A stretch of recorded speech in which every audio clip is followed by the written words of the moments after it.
nag-lipstick ako, parang ano, so, ano na, ganun.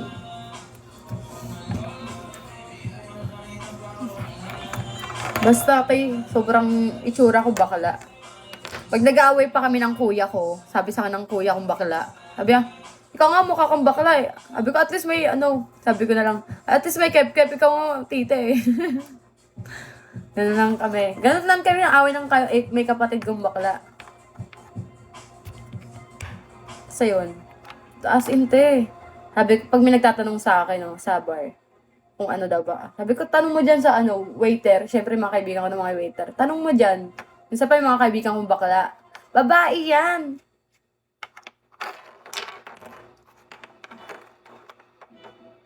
Lalo minsan, pag may nakatitig na lalaki. Tapos lalapit po ko ng ina. Te, babae ka daw ba? Gago ka. Sabi niya, so sabi pa, syempre mga manyak nga naman, sabihin. We, ano daw, tawag dito? Paano namin malalaman? O, te, lalo na kasama ko puro bakla.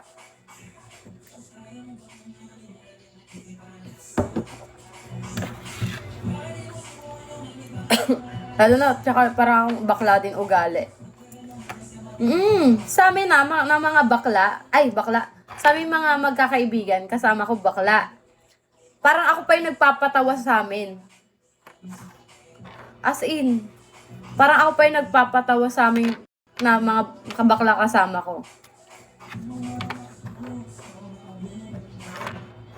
Saan ka nag-gimmick? Saan dati? Sa Pobla. Ngayon hindi na ako nag-bar. Nag-focus ako sa video eh. Pero hindi ako nag-bar. Nag-ano ako. Ay, di ako nag-bigo. Nandun ako halos lagi. Isang aya lang sa akin eh.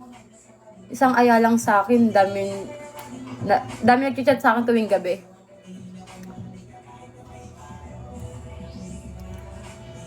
Kala nga nila ako, nagwe-work na ako dun eh. Pero gusto ko mag-work sa bar, tapos dancer. Gusto ko yung nasa tawag dito, basta nasa taas.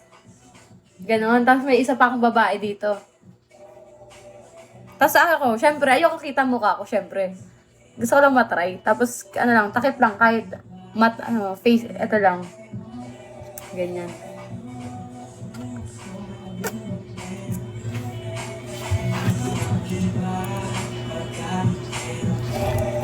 As in, diba, yung mga gusto ko yung pang-pok-pok. 16 years old, tignan nyo. May pinost pa ako niyan. Pinagkamalan din akong 16 years old. Pinagkamalan naman akong 20 plus. Dami nag-chat sa akin 20 plus nun. Tapos, bakla na din. 16 pa lang ako. Lalo na tayo dati. Naka-short hair ako. Baklang-bakla yung itsura. Tapos, payat pa. Parang syempre, pag short hair, mahaba leeg. Tapos, may dibdib ka pang parang, king ina. Parang giraffe.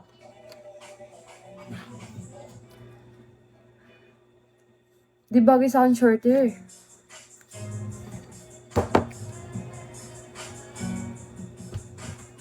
High fly. Pero marami din namang lalaki talaga na nagsasabi, hindi ka naman mukhang bakla. Hindi ko nga alam ba't lagi nagaganon. Meron lang talagang tanga.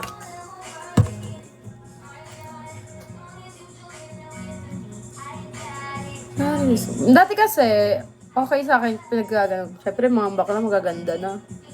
Siyempre pag paulit-ulit kasi, napipikon ka na rin.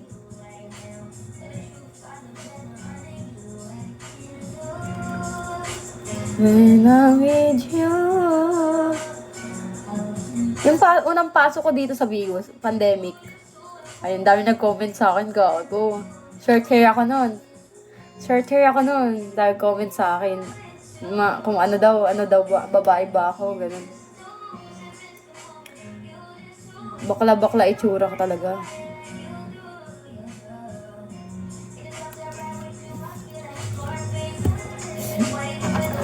ID number.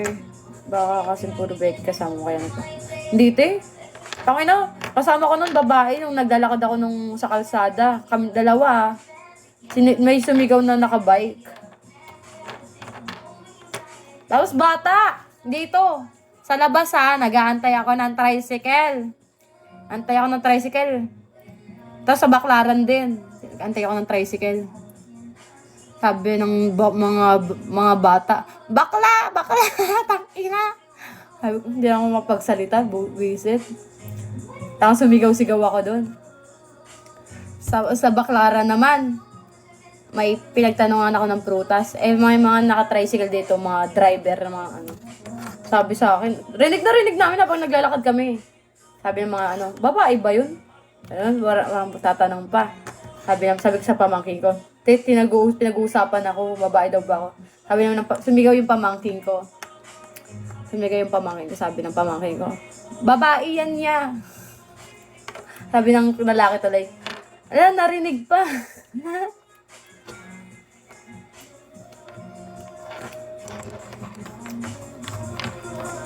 Pero hindi naman siya, depende kasi yun sa mga tao sa tingin. Ang dami nga nalapit sa akin gangster dun sa bar. Iniwasan ko yung mga gangster, mga piling pogi, mga mukha naman bingot. Pikon ako sa mga gangster puta. Nuutusan nila yung manager. Hingin yung contact number ko. Siyempre ako, manager yung nakausap ko, binigay ko. Pero buti di nag-chat kasi wala talaga ako sa mood nun. As in, mukha akong mataray. As in, yung itsura ko. Masungit. Nahalata kasi sa itsura ko pag galit ako. Gayon.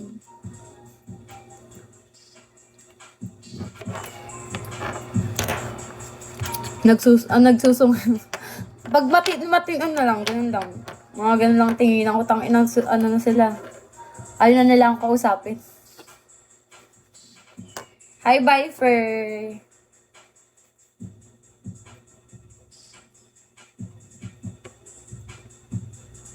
Hindi, ang sungay ko talaga pag feeling pogi. Hindi, may ginawa yun, hindi lang, hindi ako nag-judge.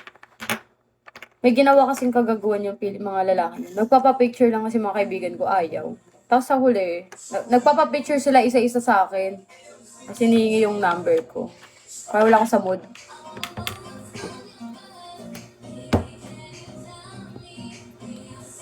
Wala, Monday ba ngayon? Monday ngayon pa lang. ID number.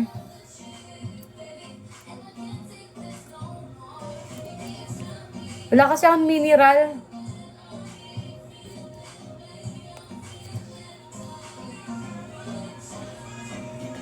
Okay na yung naputulan nga. Siyempre, bago-bago ako dito sa nung una. Naputulan ako ng tubig. Ang ginawa ko, hindi ko alam paano magbayad. Pati mga kuryente, wala tagang alam. As in, tanga-tanga talaga. Naputulan ako ng tubig. Ilang araw ko rin yung ilang linggo. Yung panligo ko, tangina mineral. Parang masabi madumi ako Ganon. Mineral panligo ko. Lahat. Bait nga tapos yung hindi na yung mismong delivery boy yung mga nagdi-deliver. Gago, owner na. Tapos yung owner, di siya nakikipag-usap. As in, siya lang nagdi-deliver, tapos nag-chat sa akin. Ma'am, pwede po bang makuha IG mo? Sabi ko, ay, wala pong IG, kuya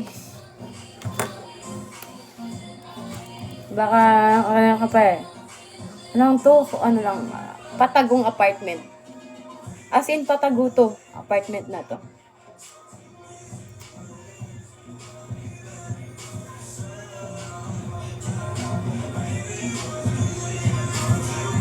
Talk to me.